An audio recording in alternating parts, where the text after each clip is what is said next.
Howdy, good people. Today is the day. I'm on my way to Lost Valley, also known as Leon Valley. The rich, particular, politically correct, we don't belong city unless you happen to be wealthy and a certain color and you're politically astute to the surroundings. The city that was built for special people, kind of like the Beverly Hills of that area, where you either fit in or you don't, and they make rules, regulations, ordinances, and things that are not constitutional to keep the so-called undesirables out. That's you and me, and unless we're connected in a certain way, just like I said. But anyway, I'm beginning the long journey over, and I will probably do a live video later today or this evening. So I've got started, but we have a few things that we have to attend to along the way that just happen to be en route. But as soon as we finish that, then we'll be on our way. So we'll be there sometime during the night, get a few hours sleep, and then I'll be over there tomorrow.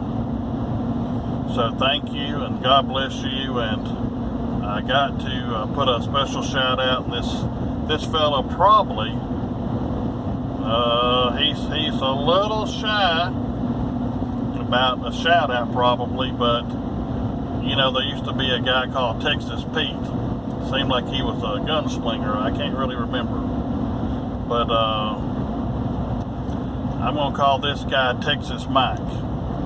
Texas Mike has helped to make this trip possible. I ain't taking away from nobody that donated whatever they donated. Thank you, thank you, thank you. You all helped make this trip possible by your prayers, your little gifts, whatever they may have been, or a financial donation, or you as broke as Job's turk, as they used to say in Texas, and you're praying 10 times harder than anybody else. It all adds up, I guarantee. Prayer is powerful, and I want to thank you for it. Now, I didn't know it, but after 2 round trips, Almost Park and Leon Valley, that was like 3,300 miles and some change, something like that. And then I had tried to actually go into other parts of Texas and rang up about another 300 miles. So it's about 3,500 miles, and I did not know these, I guess they're called tie rods in the front of the car, had started to go bad, and it was eating up the front of my tires from the inside, and I didn't notice that. And the ball joints was bad, so that, and I had to have my tires rotated, which I need to do anyway, but specifically for that reason, get oil change and things, where I had a safe transportation out there and back. Then all the ball joints or ball bearings, whatever they're called on the 4 wheels, and the tie rods. I'm not a mechanic. I only know the Bible and the law. That's all I know. And I'm still a student of both. I probably ain't never going to call myself competent in them, but I have a good working knowledge. But I'm always discovering new things. And like I tell you, I ain't no judge, and I ain't no bar card judge, and I ain't no bar card lawyer. I tell people that up front. I'm classically trained. Anyway, long story short, it was about $1,100 between these rods in the front and the ball joints and the oil change and the tire rotation and front end alignment to make it where I can make it. And even then, once I get back home, 2 tires are probably going to have to be changed immediately, and probably not much more of the other 2. I just didn't know, and it just wore them out. It's just these long rides, and these tires really ain't that old. So these trips just ate them up. That's just the facts of life. And so getting this truck ready was ate up all the PayPal money, literally ate it all up. And and then us putting our money in with it too. So it took all of that and our money to just to get the truck roadworthy to make the trip out or back. You say, well, you shouldn't have went. Well, the people wanted me to go, and so we plunged in our money, and y'all plunged in y'all's money, and I got ready to go, and then I didn't have money for gas and hotels and meals to make it there. But Texas Mac come through in a really, really, really big way, and it still ain't covering everything, but it's got us a lot closer, and we'll have to come out of our pocket whatever the difference is in the end, unless there's more donations, which, you know, either there will be or won't be, and I'm sure somebody will be on there, I don't like the way he begs. Well, I'm not sitting out there holding out a can like this. I'm saying, if you believe in what I'm doing and I'm your reporter, I'm your journalist, then sponsoring me is not begging.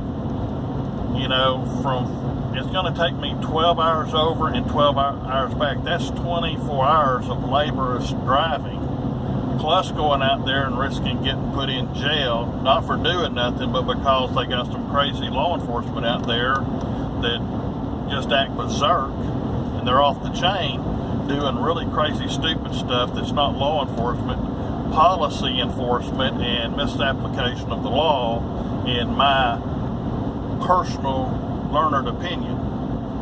So if I'm going out there to report, if somebody would watch me on here to do this reporting, then that means they're going to watch me when I put the content out.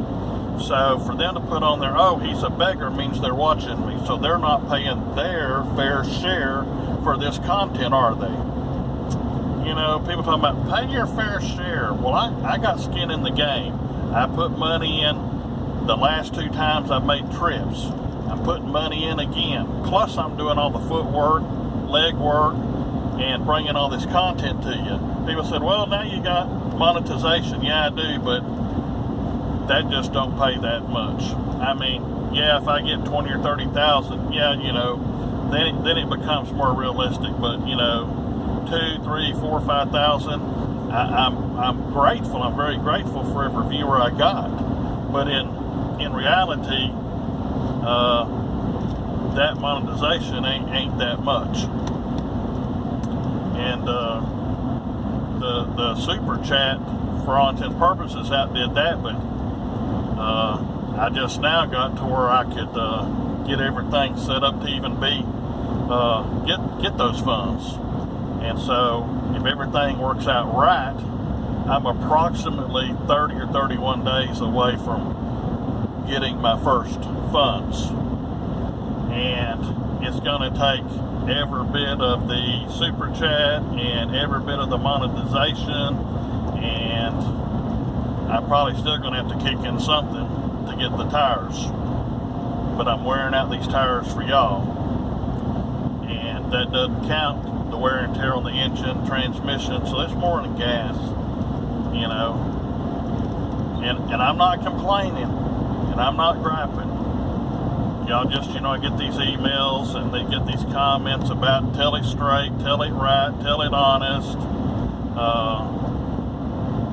That if you love me for this exact reason. I'm honest, I'm straightforward, no bull crap, just tell it like it is. If you hate me for the exact same reason. I'm straightforward, tell it like it is. I'm compassionate, I'm honest, I'm understanding. I do the best I can for you. If you like me, please subscribe, share, comment. You know, I told you I'm an old fat guy, bald-headed, so I'm a big old gigantic target. So the jokes about he's old or bald-headed or fat or whatever, I get it, I'm a big target. But when you question things that you don't know nothing about and you judge me without really knowing me, that's kind of idiotic on your part, I would think. Now, if I come over and personally did something that affected you, probably have something to go. If I was a public servant and I mistreated you or misapplied the law to you and did other things, I'm sure you'd have a lot of opinions. and you would be justified in using them. But, you know, unless you personally know me and personally having dealings with me, criticizing my reporting style, that's cool.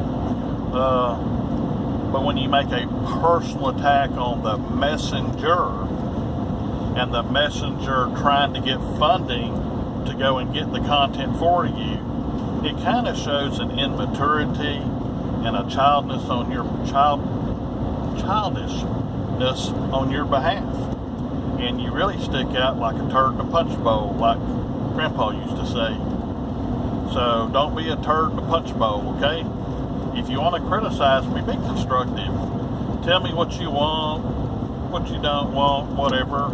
And if it's critical, okay. But like that guy that put that thing in, I hope you're assassinated by one of your cop pigs or whatever he said. That was just total nasty, mean, hate-filled speech, wishing upon me that some cop would assassinate me. How low can you go? A person like that really needs some mental help or be delivered of a demon. I don't know him, but to go to that point, you need something. And to those that say, I wish you would die and so forth, or how bad off are you mentally to come on and watch me and make comments when I've done nothing to harm anybody? I've done everything to bring peace, love, and joy. I've tried to reach out to people. I've tried to be a mediator. I've drove long distances to get content, to do the right thing for people. So, when you make them comments, think about how you look. You look like a buffoon, an idiot. You know, you're shooting your own self metaphorically in the foot or in the head. You know, it's I don't know, it's really strange. You know, the team psychologist says a lot of things about these people's personalities by the words they use, the phrases and terminologies, and how their sentence structures go, and then they see what they put on other channels and how they comment on other people, or if they're just glued to me specifically, and they're not commenting on other people's channels. And we got people that do these computer background wizards that look into these people's IP addresses, even if they bounce them off the Cayman Islands or Cuba or some other place, or they bounce them off of aircraft up in the sky or cruise ships, they bounce them off of there. They got reverse technology like you ain't seen. And I know people over at DOD, and they do a lot of great things. If you don't know who it is, it don't matter. If you know who it is, you know what I'm talking about. So I got a lot of friends around, and they're helpful, and they're friendly, and they're nice. So I know a lot more things about people that make outrageous, crazy comments than you think I do. But I'm a nice, peaceful guy, so I'm basically praying that you be delivered of these evil spirits and this mean-heartedness, because all that meanness and pent-up frustration, it's eating at you. I'm sleeping okay at night. I ain't worried. Me and Jesus are doing fine. And like I tell y'all, and I've actually had a lot of people email me and said, you know, I'm a Muslim, or I'm a Hindu, or a Taoist, or I'm a Mormon, or Jehovah's Witness, or some other type of branch of Christianity, or whatever you want to call it, or they're an atheist, and they email me and they say, you know what, I can really get into you because you're not trying to push your religion. You just say who you are, what you believe, why you believe it, and that you're a peaceful, loving Christian, and you love your God, which is Jesus, and I dig it because you're not trying to push it. You just say who you are and what you are, and and you try and help it to the best of your ability. And that is great. That is great. I consider my likability at 90% plus.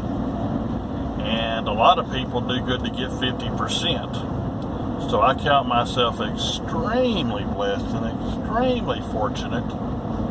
And I thank you. I thank every one of you. God bless you. I love you. I'm praying for all of you. In the name and blood of Jesus Christ, my Lord and Savior, I throw blessings on you. So we'll see you. And I know somebody's going to ask, what is your PayPal link? It is paypal.me/Damond Jones. DAYMONDJONES with a capital D and a capital J.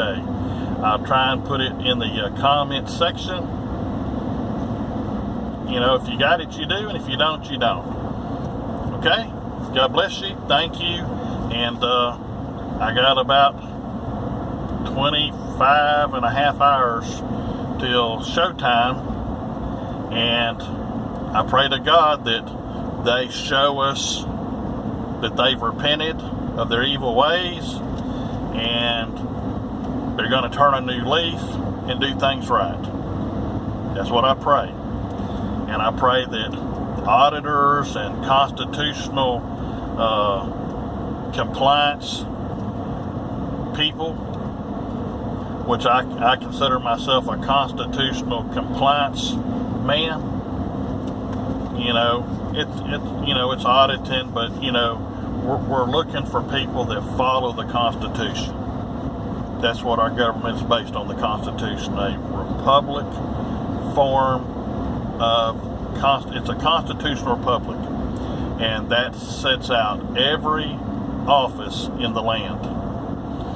So you got your state constitution and national, but if you work in any form of government, from you're the local trash collector for a government, to the President of the United States, to a governor, to a sheriff, constable, marshal, police officer, then you are either in the Constitution specifically, or you're under the legislative authority that's in the Constitution. So your position is owed to the Constitution, which is the consent of the governed, which is me and everybody else. And if we don't consent, then you don't have no lawful authority.